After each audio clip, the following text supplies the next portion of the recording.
महाराज जी, मेरा एक प्रश्न था कि दान किसे कहते हैं? दान लेने और देने योग्य कौन है?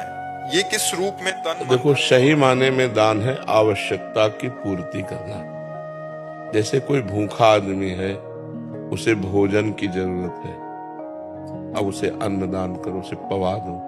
कोई बीमार आदमी है, उसे औषधि की जरूरत है। कोई सर्दी से कांप रहा है, उसे वस्त्र की जरूरत है। जहां अत्यंत आवश्यकता है और वो असमर्थ है, वहां हम सहायक। जैसे भूखी गौएं हैं, उनकी व्यवस्था नहीं, उनकी व्यवस्था कर दो। दान का सही तात्पर्य है अत्यंत आवश्यकता की पूर्ति। भूखे को अन्न देने में विचार करने की जरूरत नहीं। कुत्ता भी भूखा हो तो उसको भोजन करा दो, साधु भूखा हो उसको भोजन करा दो। उसमें पात्रता की जरूरत नहीं है। पात्रता रुपया देने में है।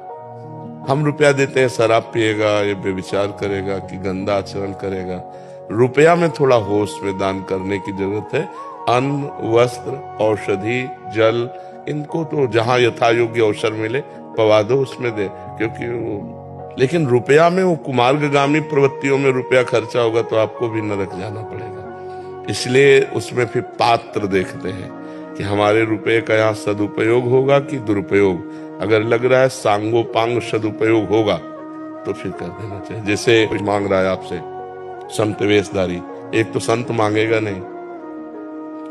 जो भगवान का निज जन है वो कभी ऐसे नहीं करेगा। ये हम तुम्हें पक्की बात बता देते हैं। भगवान का दास कहलाकर मरण धर्मा शरीरधारियों के सामने हाथ पसारे तो भगवान का दास है क्या?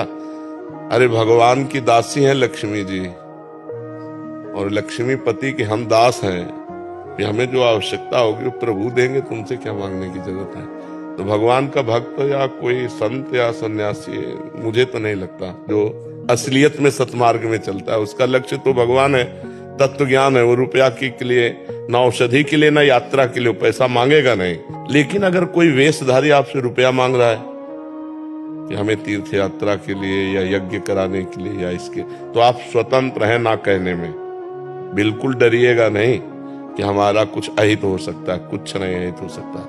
हमारी श्रद्धा नहीं, हम नहीं देंगे।